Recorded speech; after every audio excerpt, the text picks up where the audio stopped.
Russia Ukraine మధ్య జరిగిన శాంతి చర్చలు విఫలమయ్యాయి. రెండు దేశాల మధ్య షరతులు డిమాండ్లతో ప్రతిష్టంభన నెలకొన్నట్టుగా తెలుస్తోంది. అయితే ఇరు వర్గాలు తమ వైఖరికే కట్టుబడినట్టు కనిపిస్తోంది.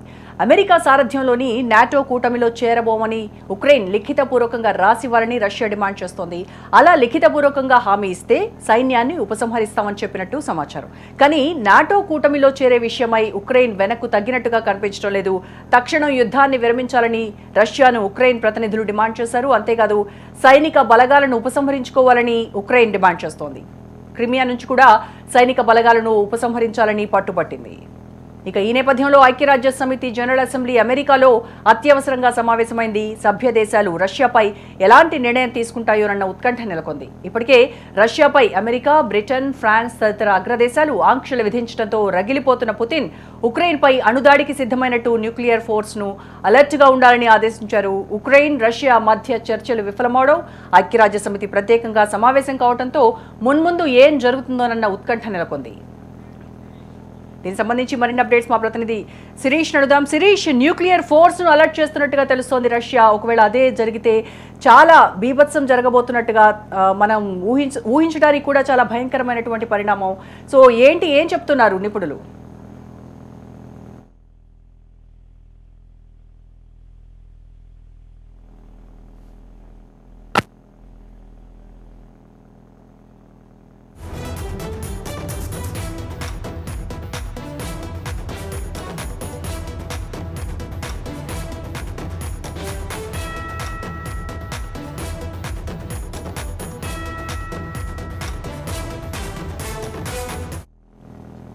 రష్యా ఉక్రెయిన్ మధ్య జరిగిన శాంతి చర్చలు విఫలమయ్యాయి. రెండు దేశాల మధ్య షరతులు డిమాండ్లతో ప్రతిష్టంభన నెలకొన్నట్టుగా తెలుస్తోంది. అయితే ఇరు వర్గాలు తమ వైఖరికే కట్టుబడినట్టు కనిపిస్తోంది. అమెరికా సారథ్యంలోని నాటో కూటమిలో చేరబోమని ఉక్రెయిన్ లిఖితపూర్వకంగా రాసివ్వాలని రష్యా డిమాండ్ చేసింది. అలా లిఖితపూర్వకంగా హామీ ఇస్తే సైన్యాన్ని ఉపసంహరిస్తామని చెప్పినట్టు సమాచారం. కానీ నాటో కూటమిలో చేరే విషయమై ఉక్రెయిన్ వెనక్కు తగ్గినట్టు కనిపించడం లేదు. దీనికి సంబంధించి పూర్తి సమాచారం మా ప్రతినిధి శిరీష్ నడుదాం. శిరీష్, ఉక్రెయిన్ అలాగే రష్యా జరిపినటువంటి చర్చలు కూడా విఫలమైనట్టుగా తెలుస్తోంది. అలా అయితే న్యూక్లియర్ ఫోర్స్ను అలర్ట్ చేసేటువంటి ఛాన్సెస్ ఎక్కువగా ఉన్నాయి రష్యా అని చెప్తున్నారు. సో ఒకవేళ అదే జరిగితే చాలా విపరీతమైనటువంటి పరిణామాలు ఎదుర్కోవాల్సి ఉంటుంది. సో ఏం జరగబోతోంది, ఏంటి సమాచారం?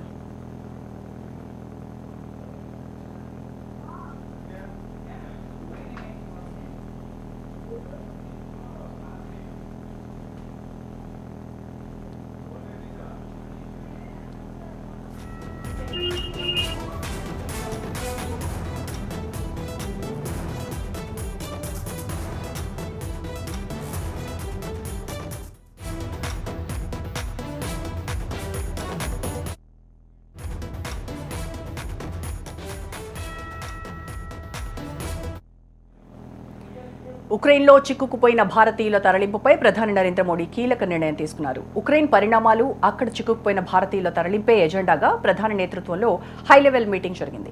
ఇప్పటికే ఆపరేషన్ గంగా పేరుతో భారతీయులను స్వదేశానికి తీసుకొస్తున్న కేంద్రం తాజాగా కేంద్ర మంత్రులే స్వయంగా ఉక్రెయిన్ సరిహద్దులకు వెళ్లి తరలింపు ప్రక్రియను పర్యవేక్షించాలని ప్రధాని మోడీ నిర్ణయించారు.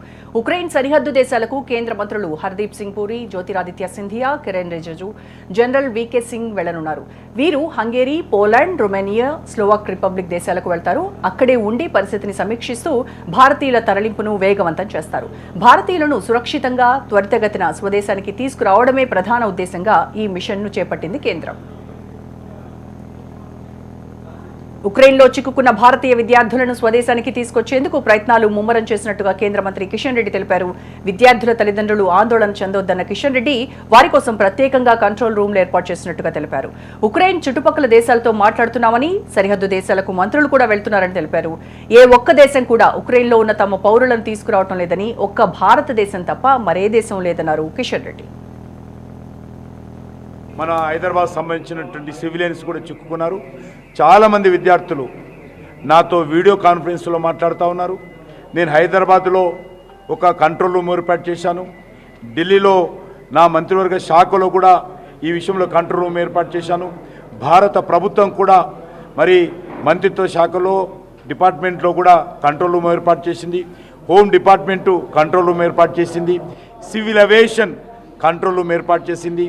అదేవిధంగా ప్రధానమంత్రి కార్యాలయంలో కంట్రోల్ రూమ్ ఏర్పాటు చేశాము. చాలా పెద్ద ఎత్తున భారత ప్రభుత్వ వ్యవస్థ ఎక్కడెక్కడికి చేరుకొని మన భారతీయులకు జాతీయ రాజకీయాలపై సీఎం కేసీఆర్ మరింత సీరియస్ గా దృష్టి సారించారు. బంగారు తెలంగాణ మాదిరిగా బంగారు భారతదేశం కావాలన్నదే తన లక్ష్యంతో జాతీయ రాజకీయాలపై ఫోకస్ పెట్టిన ఆయన అందుకు అనుగుణంగా వేగంగా అడుగులు వేస్తున్నారు. కేంద్రంలోని ఎన్డీఏకు వ్యతిరేకంగా ప్రతిపక్ష పార్టీలను కూడగట్టేందుకు కేసీఆర్ తీవ్ర ప్రయత్నాలు చేస్తున్నారు. ఇప్పటికే దేశంలోని పలు రాష్ట్రాల్లోని ముఖ్యమంత్రులతో భేటీ అయిన ఆయన తాజాగా ఢిల్లీ సీఎం కేజ్రీవాల్తో భేటీ అయ్యేందుకు రెడీ అయ్యారు. ఢిల్లీ సీఎం అరవింద్ కేజ్రీవాల్తో భేటీ అయ్యేందుకు ఢిల్లీ బాట పట్టారు కేసీఆర్. కొద్ది రోజుల క్రితం ముంబైలో మహారాష్ట్ర సీఎం ఉద్ధవ్ ఠాక్రేతో భేటీ అయిన కేసీఆర్ కీలక చర్చలు జరిపారు. తెలంగాణ సర్కార్ సంచలన నిర్ణయం తీసుకుంది. ఈసారి గవర్నర్ ప్రసంగం లేకుండానే అసెంబ్లీ బడ్జెట్ సమావేశాలు జరగనున్నాయి. మార్చి 7 నుంచి తెలంగాణ బడ్జెట్ సమావేశాలు ప్రారంభం కానున్నాయి. ఇక సమావేశాల ప్రారంభం రోజునే బడ్జెట్ను ఆర్థిక మంత్రి హరీష్ రావు ప్రవేశపెట్టనున్నారు. మార్చి 6న బడ్జెట్కు తెలంగాణ మంత్రివర్గం ఆమోదం తెలపనుంది. సభ ఎన్ని రోజులు జరపాలన్నది బీఏసీలో చర్చించి నిర్ణయం తీసుకోనున్నారు. మార్చి 7వ తేదీ నుంచి ఏపీ అసెంబ్లీ బడ్జెట్ సమావేశాలు ప్రారంభం కానున్నాయి. సమావేశాల ప్రారంభం రోజున గవర్నర్ ఉభయ సభలను ఉద్దేశించి ప్రసంగించనున్నారు. మార్చి 8న మంత్రి మేకపాటి గౌతమ్ రెడ్డి మృతికి సభ సంతాపం తెలపనుంది. మార్చి 11న బడ్జెట్ ప్రవేశపెట్టే అవకాశం ఉంది. కాసేపటి క్రితం సీఎం జగన్ రాజ్భవన్కు బయలుదేరారు. బడ్జెట్ సమావేశాలపై గవర్నర్తో చర్చించనున్నారు. సీఎం కేసీఆర్ పై బీజేపీ రాష్ట్ర వ్యవహారాల ఇన్ఛార్జ్ తరుణ్ చుక్ మండిపడ్డారు. భారతదేశానికే కాదు ఉక్రెయిన్కి కూడా కేసీఆర్ ప్రధాని అవుతారని ఎద్దేవా చేశారు. ప్రశాంత్ కిషోర్లు బీజేపీకి అవసరం లేదన్నారు. బీజేపీ బూత్ స్థాయి కార్యకర్త ఒక పీకేతో సమానమన్నారు. తెలంగాణను వదిలేసి కేసీఆర్ పొలిటికల్ టూరిస్ట్లా తిరుగుతున్నాడని తరుణ్ చుక్ అన్నారు. ఢిల్లీ సీఎంతో సమావేశమైనంత మాత్రాన కేసీఆర్ బీజేపీని ఏమీ చేయలేరన్నారు. తమ అవినీతిని దాచిపెట్టేందుకు కేసీఆర్ ప్రయత్నిస్తున్నారని విమర్శించారు. केटीआर को कविता काट रही है, कविता को केसीआर काट रहा है, केसीआर को हरीश काट रहा है. अरे पूरा फैमिली अफेयर एक दूसरे को काट रहा है. तब किसी अंपायर की ज़रूरत है. भारतीय जनता पार्टी को किसी अंपायर की ज़रूरत नहीं है. हमारी पार्टी के अंदर बहुत हर कार्यकर्ता सूझवान है और समर्पित है, ध्येय से लगा हुआ है और ध्येय से इस चुनाव को हम जीतेंगे क्योंकि हम तेलंगाना के लिए लड़ रहे हैं. ये लड़ाई केसीआर वर्सेस बीजेपी नहीं है, ये लड़ाई कुशासन वर्सेस तेलंगाना को बचाने वाले के बीच में है. वो तो తెలంగాణ ప్రభుత్వంపై మరోసారి విరుచుకుపడ్డారు రాష్ట్ర బీజేపీ అధ్యక్షుడు బండి సంజయ్. అవినీతికి పాల్పడుతున్న మంత్రుల చిట్టాను త్వరలోనే బయటపెడతామన్నారు. 2014, 2018 ఎన్నికల్లో సమర్పించిన అఫిడవిట్లను బయటకు తీసి వారి బండారం బయటపెడతామన్నారు బండి సంజయ్. ప్రతి జిల్లాలో అవినీతి మంత్రులను బీజేపీ కార్యకర్తలు అడ్డుకోవాలని పిలుపునిచ్చారు. రాబోయే రోజుల్లో ప్రతి నియోజకవర్గంలో ప్రతి జిల్లాలో నీ శాసన సభ్యులు నీ మంత్రులు పడుతున్నటువంటి అవినీతి అక్రమాలకు వ్యతిరేకంగా ఎవరు 2014లో అఫిడవిట్ ఇస్తాం, 2018లో ఇప్పుడున్న నీ మంత్రులు ఎమ్మెల్యేలు ఇచ్చిన అఫిడవిట్లు బయటకు ఇస్తాం. అప్పుడు ఒక్కొక్కరి ఆస్తి ఎంత, ఇప్పుడు ఒక్కొక్కరు అడ్డగోలు సంపాదించిన ఆస్తి ఎంత పూర్తి వివరాలు సేకరిస్తాం. మీ నియోజకవర్గాల్లో తప్పకుండా ప్రతి భారతీయ జనతా పార్టీ కార్యకర్త ఉద్యమించాల్సిందే. రెండో విడత పాదయాత్రకు సిద్ధమవుతున్నారు Telangana BJP chief Bandi Sanjay. April 14న Ambedkar జయంతి రోజున బండి సంజయ్ రెండో విడత పాదయాత్ర చేపట్టనున్నట్టు ఆ పార్టీకి సంబంధించిన నేతలు చెబుతున్నారు. పార్లమెంట్ సమావేశాలు ముగిశాక ప్రజా సంగ్రామ యాత్రకు సన్నద్ధమవుతున్నారు. అసెంబ్లీ ఎన్నికల వరకు ప్రజల్లోనే ఉండాలని రాష్ట్ర బీజేపీ అధ్యక్షుడు నిర్ణయించుకున్నారు. మొదటి విడత పాదయాత్ర 36 రోజుల పాటు సాగింది. రెండో విడతలో 200 రోజుల పాటు పాదయాత్ర చేయాలని నిర్ణయించారు. అయితే రెండో విడత పాదయాత్రను ఉమ్మడి మహబూబ్ నగర్ జిల్లా నుంచి ప్రారంభించే అవకాశం ఉన్నట్టు సమాచారం. కాంగ్రెస్ పార్టీలో కష్టపడిన వారికే పదవులు ఉంటాయని తెలంగాణ పీసీసీ చీఫ్ రేవంత్ రెడ్డి అన్నారు. కాంగ్రెస్ సభ్యత్వ నమోదు కార్యక్రమంలో పాల్గొన్న ఆయన పార్టీ నేతలకు చురకలంటించారు. పెద్ద నాయకులమని చెప్పుకుని కుర్చీలో కూర్చునే వారికి అవకాశాలు ఉండవన్నారు. కాంగ్రెస్ కు అండగా నిలిచిన వారికి ఇందిరమ్మ ఇళ్లు, ఆరోగ్యశ్రీ, పెన్షన్లు, ఉద్యోగ అవకాశాలు దక్కుతాయన్నారు. తెలంగాణ ఆత్మగౌరవాన్ని బీహారీ ఐఏఎస్ కాళ్ల దగ్గర తాకట్టు పెట్టారన్నారు. కాంగ్రెస్ సభ్యత్వాలను చూసి కేసీఆర్ బీహార్ నుండి పీకేను తెప్పించుకున్నారని విమర్శించారు. సిద్ధాంతాల పరంగా విధానాల పరంగా ప్రజల దగ్గరికి వెళ్ళి తమ సిద్ధాంతాలను, తమ విధానాలను, తమ అభివృద్ధి సంక్షేమ కార్యక్రమాలను ప్రజలకు చెప్పి ఎన్నికలలో గెలిచే పరిస్థితి ఉండే. కానీ ఇవాళ కాలం మారింది, పోటీ మారింది. మా మిత్రుడు దాసో శ్రవణ్ గారు చాలా స్పష్టంగా చెప్పిండ్రు, ఇవాళ పోటీ తత్వంలో పోటీ పడాల్సిన అవసరం ఉంది. ఇవాళ కేసీఆర్ మన సభ్యత్వ నమోదు కార్యక్రమాలు చూసిన తర్వాత భయపడి కేసీఆర్ వల్ల కాదు కాంగ్రెస్తో కొట్లాటకని చెప్పి బీహార్కి వెళ్ళి ప్రశాంత్ కిషోర్ని తెచ్చుకొని ఇవాళ కాంగ్రెస్ పార్టీతో పోటీకి దిగింది. బూతులలో కాంగ్రెస్ పార్టీ కార్యకర్తల కష్టాన్ని చూసి బూతులలో కాంగ్రెస్ పార్టీ కార్యకర్తలను ఎదుర్కోవాలంటే టీఆర్ఎస్ కేసీఆర్ వల్ల కాదు అని చెప్పి బీహార్కి వెళ్ళి ప్రశాంత్ కిషోర్ను తెచ్చుకున్నాడు అంటే ఇవాళ మనం అందరం అప్రమత్తంగా ఉండాల్సిన అవసరం ఉన్నది. దుబ్బాక బీజేపీ ఎమ్మెల్యే రఘునందన్ రావును పోలీసులు అరెస్ట్ చేశారు. కర్మన్ ఘాట్ హనుమాన్ ఆలయంకి వెళ్తున్న రఘునందన్ రావును ఎల్బీ నగర్ వద్ద పోలీసులు అదుపులోకి తీసుకున్నారు. రఘునందన్ రావును ఘట్కేసర్ పోలీస్ స్టేషన్కు తరలించారు. ఆ తర్వాత విడుదల చేశారు పోలీసులు. ఏమవుతుంది ఈరోజు నేను కర్మాన్ ఘాట్కి పోతే దేవునికి దండం పెడితే ఏమవుతుంది? వెనకటికి నీలాంటి ఒక రాజు ఉండే, ఔరంగజేబు అని ఒక రాజు ఉండే. ఆయన కూడా నీలాగానే హనుమంతుని గుడి మీద దాడి చేయాలని ప్రయత్నం చేసిండు. కానీ నాడు ఔరంగజేబ్ కనీసం హనుమంతుని గుడి లోపలికి రావడానికి ధైర్యం చేయలేదు. కానీ ఇలా ఈ రాష్ట్రంలో ఎవరి పాలన జరుగుతుంది? ఎట్లొచ్చిర్రు హనుమంతుని గుడి లోపలికి? ఔరంగజేబుకు సరిపోయినటువంటి ధైర్యం ఇలా హైదరాబాద్లో ఉన్నటువంటి ముస్లిం సోదరులకు ఎట్లొచ్చింది? ఎట్లా గుడిలోకి వచ్చిర్రు?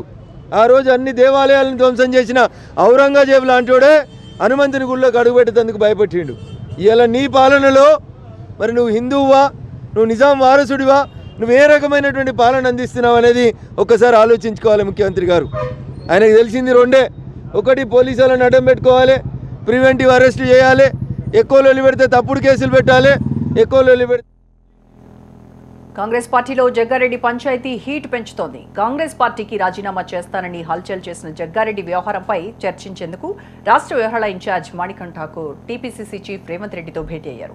కాంగ్రెస్ పార్టీకి రాజీనామా చేస్తానని జగ్గారెడ్డి బెదిరించడంతో ఆయన్ను పార్టీలోనే ఉండేలా సీనియర్ నేతలు ఆయనతో పలు దఫాలుగా చర్చలు జరిపారు. రాహుల్ గాంధీతో భేటీ చేయిస్తామని సీనియర్లు హామీ ఇవ్వడంతో జగ్గారెడ్డి వెనక్కి తగ్గారు. అధిష్టానంతో ఈ వ్యవహారంపై చర్చిస్తానని మాణికంఠ ఠాకూర్ స్పష్టం చేసినట్టు తెలుస్తోంది. వైఎస్ఆర్టీపీ అధినేత్రి షర్మిల మరోసారి పాదయాత్రకు సిద్ధమయ్యారు. ప్రజాప్రస్థానం పేరుతో తొలి విడత పాదయాత్ర చేసిన షర్మిల మార్చి 10 నుంచి మరోసారి యాత్ర చేసేందుకు సిద్ధమయ్యారు. మార్చి 10 నుంచి పాదయాత్ర పునఃప్రారంభం కానున్నట్టు షర్మిల ప్రకటించారు. నల్గొండ జిల్లా కొండపాకగూడెం గ్రామం నుంచి పాదయాత్ర మొదలుపెట్టనున్నారు. గత ఏడాది డిసెంబర్ 9న ఎన్నికల కోడ్ కారణంగా కొండపాకగూడెం దగ్గర షర్మిల పాదయాత్ర ఆగిన విషయం తెలిసిందే. మరికొద్ది రోజుల్లో షర్మిల పాదయాత్ర ప్రారంభం కానున్న నేపథ్యంలో పార్టీ యంత్రాంగం ముమ్మరంగా ఏర్పాటు చేస్తోంది. రూట్ మ్యాప్ ఖరారు కావడంతో ఆయా ప్రాంతాల్లో ఏర్పాట్లు చేస్తున్నారు.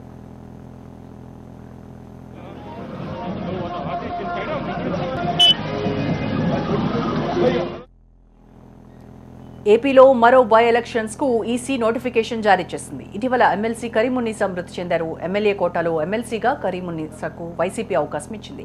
ఇక ఈ ఉప ఎన్నికకు మార్చి 14న నామినేషన్, మార్చి 15న స్క్రూటినీ, 17న విత్డ్రా, మార్చి 24న పోలింగ్ జరగనుంది. ఇక మార్చి 24న సాయంత్రం 5 గంటలకు ఫలితాలు వెల్లడి కానున్నాయి.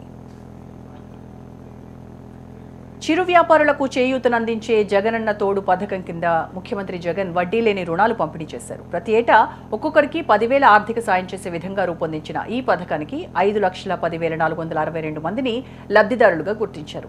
ఈ పథకం కింద 510,46,00,000 రూపాయలు వడ్డీ లేని రుణంతో పాటు 16,16,00,000 వడ్డీ రియంబర్స్మెంట్ కింద కలిపి మొత్తం 526,62,00,000 రూపాయలు ఆన్లైన్ ద్వారా లబ్ధిదారుల ఖాతాల్లో నేరుగా జమ చేశారు. వడ్డీ లేని రుణాలను మంజూరు చేసినందుకు సీఎం జగన్ కు చిరు వ్యాపారులు కృతజ్ఞతలు తెలిపారు. వీళ్ళందరికీ కూడా బ్యాంకులతో రుణాలు ఇప్పించడమే కాకుండా ప్రభుత్వం పూచీకత్తుగా ఉండి మేము పూచీకత్తుగా ఉంటాం, వీళ్ళందరికీ మీరు రుణాలు ఇవ్వండి, వీళ్ళు కట్టవలసిన వడ్డీలు కూడా క్రమం ప్రకారం వీళ్ళు కట్టేట్టుగా మేము మోటివేట్ చేస్తాం, వీళ్ళు క్రమం ప్రకారం వీళ్ళు కడితే ఆ వడ్డీ భారాన్ని మేము ప్రభుత్వమే భరిస్తూ వీళ్ళకు తోడుగా నిలబడుతూ మోటివేట్ చేస్తుంది అని చెప్పి బ్యాంకులతో మాట్లాడడం, బ్యాంకులను కూడా కన్విన్స్ చేసి ఒక గొప్ప కార్యక్రమానికి ఈరోజు శ్రీకారం చుడతా ఉన్నాం. ఇందులో భాగంగానే 3వ విడత కింద ఈరోజు 5,10,000 మందికి మంచి జరుగుతూ ఉంది. 14 లక్షల మందికి మంచి, ఈ 5,10,000తో కలిపితే 14 లక్షల మందికి మంచి చేయగలిగాం. వైఎస్ వివేక హత్య వెనుక సీఎం జగన్ హస్తం ఉందని సంచలన ఆరోపణ చేశారు టీడీపీ జాతీయ ప్రధాన కార్యదర్శి నారా లోకేష్. సొంత బాబాయిని చంపింది ఎవరు అని తెలుసుకోవాలన్న తాపత్రయం కూడా జగన్లో కనిపించడం లేదన్నారు. సిబిఐ ఎంక్వైరీ ఎందుకు వేయటం లేదో సూటిగా సమాధానం చెప్పాలన్నారు. అన్ని పరిశ్రమలపైన కన్నేసిన జగన్ ఇప్పుడు సినీ పరిశ్రమపై కన్నేసి నాశనం చేస్తున్నారని లోకేష్ ఆరోపించారు. ఓ కేసు విషయంలో విశాఖ జిల్లా కోర్టుకు హాజరైన ఆయన సీఎం జగన్పై తీవ్ర విమర్శలు గుప్పించారు.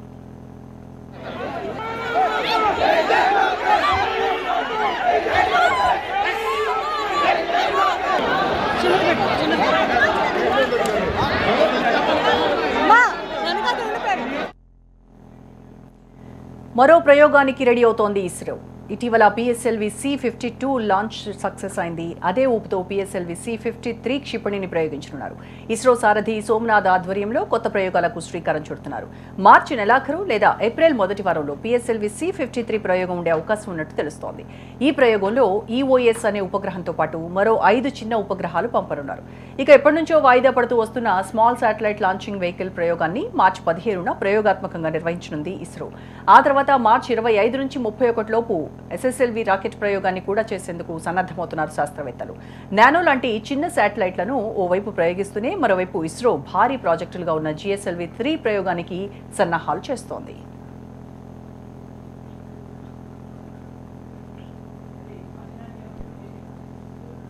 బీజేపీ ప్రభుత్వం రైతులకు మేలు చేసే కార్యక్రమాలు చేపట్టిందన్నారు ప్రధాని నరేంద్ర మోడీ. తమ ప్రభుత్వంలో చిన్న సన్నకారు రైతులకు పీఎం కిసాన్ సమ్మాన్ నిధి ద్వారా దాదాపు 700 కోట్ల రూపాయలు అందించామని తెలిపారు.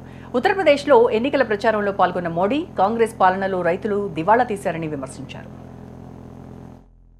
भाइयों बहनों, इसलिए छोटे किसानों की जरूरतों को ध्यान में रखते हुए हमारी सरकार ने पीएम किसान सम्मान योजना चलाई है। यहां बलिया के भी करीब 5 लाख किसानों को, यह आंकड़ा छोटा नहीं है मेरे भाइयों। आपको कभी किसी दफ्तर में जाना नहीं पड़ा है, आपको कभी मोदी को चिट्ठी नहीं लिखनी पड़ी है, कोई नेता मेरे पास कहने के लिए नहीं आया था, लेकिन मैं छोटे किसानों को जानता हूं, उनके दर्द को जानता हूं। इसलिए अकेले बलिया में 5 लाख किसानों को अब तक 700 करोड़ रुपए से ज्यादा उनके మణిపూర్ అసెంబ్లీ ఎన్నికల తొలి విడత పోలింగ్ చెదురుమదురు హింసాత్మక సంఘటనల మధ్య ముగిసింది. మణిపూర్లో మొత్తం 60 స్థానాలు ఉండగా తొలి విడతలో 5 జిల్లాల పరిధిలోని 38 స్థానాలకు ఓటింగ్ జరగగా 67% ఓటింగ్ నమోదైనట్టు ఎన్నికల సంఘం తెలిపింది. కాంగ్పోక్సీ జిల్లాలో అత్యధికంగా 76.74% ఓటింగ్ నమోదైంది. అయితే పోలింగ్ సందర్భంగా పలుచోట్ల హింసాత్మక ఘటనలు జరిగాయి. చురాచాంద్పూర్లో కాంగ్రెస్ బీజేపీ శ్రేణులు ఘర్షణకు దిగ్గా ఓ వ్యక్తి గాయపడ్డాడు. ఈవీఎంలు ధ్వంసమయ్యాయి. కాక్వా, కీరో ప్రాంతాల్లో కూడా ఉద్రిక్తతలు తలెత్తాయి. ఇక మార్చి 5న రెండో విడత ఎన్నికలు జరగనున్నాయి. మహాశివరాత్రి సందర్భంగా దేశంలోని ప్రముఖ ఆలయాలన్నీ అందంగా ముస్తాబు చేస్తున్నారు. దేశంలోనే ప్రముఖ పుణ్యక్షేత్రమైన కాశీలోని దేవాలయాలు రంగురంగుల విద్యుత్ దీపాలతో దేదీప్యమానంగా వెలిగిపోతున్నాయి. రేపు శివరాత్రిని పురస్కరించుకుని కాశీ విశ్వనాథుడిని ప్రత్యేకంగా అలంకరించారు. కాశీ టెంపుల్ అందాలను చూసేందుకు భక్తులు బారులు తీరారు. దీంతో ఆలయాలన్నీ భక్తుల రద్దీతో కిటకిటలాడుతున్నాయి.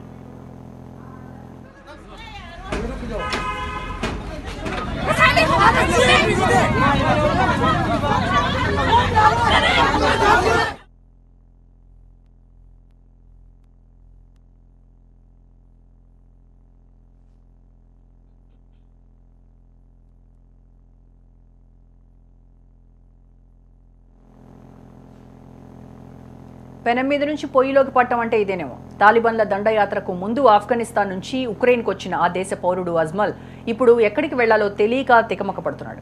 ఉక్రెయిన్ యుద్ధం కారణంగా 4 రోజులుగా లక్షల మంది పౌరులు సరిహద్దు దేశాలైన పోలాండ్, హంగేరీ, రొమేనియాకు శరణార్థులుగా వెళ్తున్నారు. అలాంటి వాళ్లలో ఆఫ్ఘన్ పౌరుడు అజ్మల్ రహమానీ ఒకడు. ఏడాది క్రితం ఆఫ్ఘనిస్తాన్ నుంచి ప్రాణాలు అరచేత పట్టుకుని ఉక్రెయిన్ వచ్చిన అజ్మల్ తన జీవితానికి ఇక తిరుగులేదనుకున్నాడు. కానీ రష్యా బాంబు దాడులతో తన భవిష్యత్ ఏంటని ఆందోళన చెందుతున్నాడు. ఇప్పుడు ఎటు వెళ్లాలో తెలియక బిక్కుబిక్కుమంటూ భయంతో వణికిపోతున్నాడు. సావరిన్ గోల్డ్ బాండ్ పథకం 2021-22 సిరీస్ 10 సోమవారం నుంచి ప్రారంభమైంది. ఈ గోల్డ్ బాండ్ పథకం ఇష్యూ ధర గ్రాముకి 5,109 రూపాయలుగా నిర్ణయించారు. ఈ పథకం 10వ సిరీస్ 5 రోజుల సభ్యత్వం ప్రారంభమైంది. బిడర్ల కోసం ఫిబ్రవరి 28 నుంచి మార్చి 4 వరకు సబ్స్క్రిప్షన్ తెరిచి ఉంటుంది. ఈ ఏడాది జనవరి 10 నుంచి 14 మధ్య కాలంలో సబ్స్క్రిప్షన్స్ కోసం తెరిచిన సిరీస్ 9 ధర అయితే 1 గ్రాముకి 4,786 రూపాయలుగా ఉంది. ఆన్లైన్లో దరఖాస్తు చేసుకునే చందాదారులకు గ్రాముకు 50 రూపాయలు తగ్గించి అందించాలని భారత ప్రభుత్వం నిర్ణయించింది. సావరిన్ గోల్డ్ బాండ్ పథకంలో అనుమతించదగిన కనీస పెట్టుబడి 1 గ్రామ్, గరిష్ట పరిమితి ఒక వ్యక్తికి 4 కిలోలు. ట్రస్టులు, వాటికి సంబంధించిన సంస్థలకు ఏడాదికి 20 కిలోల వరకు ఉంటుందని తెలిపారు. ఈ బాండ్ల కాలం 8 సంవత్సరాలుగా ఉంటుంది. 5వ సంవత్సరం నుంచి నిష్క్రమణకు అనుమతి ఉంటుంది. విష్ణు సోలంకి, ఈ బరోడా క్రికెటర్ పేరు ఇప్పుడు విషాదానికి, అంకిత భావానికి కేర్ ఆఫ్ అడ్రస్గా మారింది. 2 వరుస విషాదాల తర్వాత కూడా జట్టుతోనే ఉండాలి అన్న అతడి దృఢ సంకల్పానికి సర్వత్రా ప్రశంసలు వినిపిస్తున్నాయి. కొన్ని రోజులుగా అతడి జీవితం తీవ్ర ఒడిదుడుకు లోనవుతోంది. కుమార్తె పుట్టబోతోందని ఎంతో సంబరపడిన సోలంకికి ఆ ఆనందం ఎంతోసేపు నిలవలేదు. పుట్టగానే ఆ పసికందు మరణించింది. ఆ బాధ నుంచి కోలుకోకముందే అనారోగ్యంతో బాధపడుతున్న సోలంకి తండ్రి నిన్న మరణించారు. 2 వరుస విషాదాలను తట్టుకుని నిలబడిన విష్ణు ఆ బాధను దిగమింగుకొని జట్టుతోనే ఉండాలని నిర్ణయించుకున్నారు. ఆటపై అతడికున్న అంకిత భావానికి ఇది నిదర్శనమని సహచరులు, జట్టు మేనేజ్మెంట్ చెబుతోంది. తండ్రి అంత్యక్రియలకు హాజరయ్యేందుకు సాయం చేస్తామన్నప్పటికీ డ్రెస్సింగ్ రూమ్ నుంచే వీడియో కాల్ ద్వారా అంత్యక్రియలు వీక్షించాడు. ప్రస్తుతం జరుగుతున్న రంజీ ట్రోఫీలో బరోడా జట్టుకు సోలంకి సారథ్యం వహిస్తున్నాడు.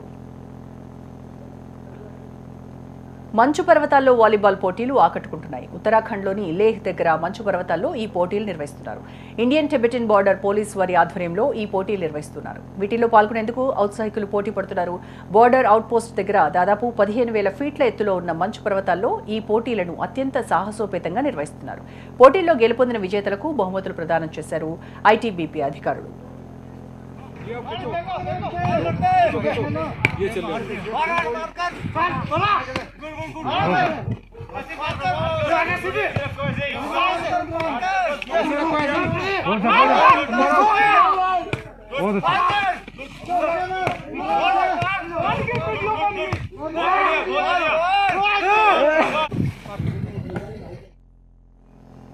ఇదిలా ఉంటే మరోవైపు మంచు పర్వతాలపై ఐస్ క్లైంబింగ్ పోటీలు సైతం అందరినీ ఆకట్టుకుంటున్నాయి. ఈ పోటీల్లో పాల్గొనేందుకు చిన్న పెద్ద తేడా లేకుండా మహిళలు, పిల్లలు, యువకులు పెద్ద ఎత్తున తరలివచ్చారు. గడ్డ కట్టే చలిని సైతం లెక్క చేయకుండా మంచు పర్వతాలను చకచకా ఎక్కేస్తూ తమ సత్తాను నిరూపించుకుంటున్నారు పోటీలో పాల్గొనే ఔత్సాహికులు. ఈ పోటీలను చూసేందుకు దేశ విదేశాల నుంచి టూరిస్టులు పెద్ద ఎత్తున లడాక్ తరలి వస్తున్నారు. దీంతో ఆ పరిసర ప్రాంతాలు సందడిగా మారాయి.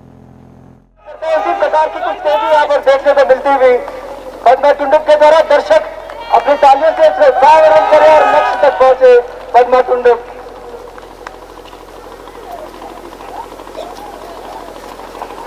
इसके बाद पूरी छात्राओं को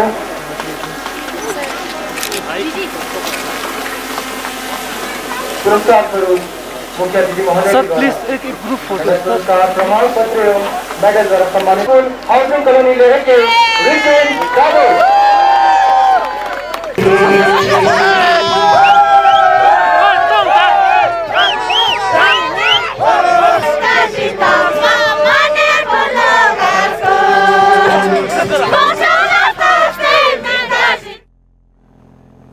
దేశీయ స్టాక్ మార్కెట్ సూచీలు సోమవారం లాభాలతో ముగిశాయి. యుద్ధ భయాల్లోనూ రెండో రోజు సూచీలు రాణించాయి. పుత్విన్ అణ్వస్త్ర ప్రయోగ హెచ్చరికలు, ఉక్రెయిన్లో రష్యా సేనల భీకర దాడుల మధ్య భారీ నష్టాలతో ప్రారంభమైన మార్కెట్లు అనూహ్యంగా పుంజుకున్నాయి. ఇంట్రాడే కనిష్టాల నుంచి సెన్సెక్స్ ఏకంగా 1,400 పాయింట్ల మేర పుంజుకోవడం విశేషం. అంతర్జాతీయ మార్కెట్లో ప్రతికూల సంకేతాలు ఉన్నప్పుడు అందుకు భిన్నంగా మన మార్కెట్లు లాభాల్లో పయనించాయి. సెన్సెక్స్ 388 పాయింట్ల లాభంతో 56,247 దగ్గర ముగియగా, నిఫ్టీ 135 పాయింట్ల లాభంతో 16,793 వద్ద స్థిరపడింది. క్యాపిటల్ మార్కెట్లు ముగిసే సమయానికి డాలర్తో రూపాయి మారకం విలువ 75 రూపాయల 35 పైసల దగ్గర కొనసాగుతోంది.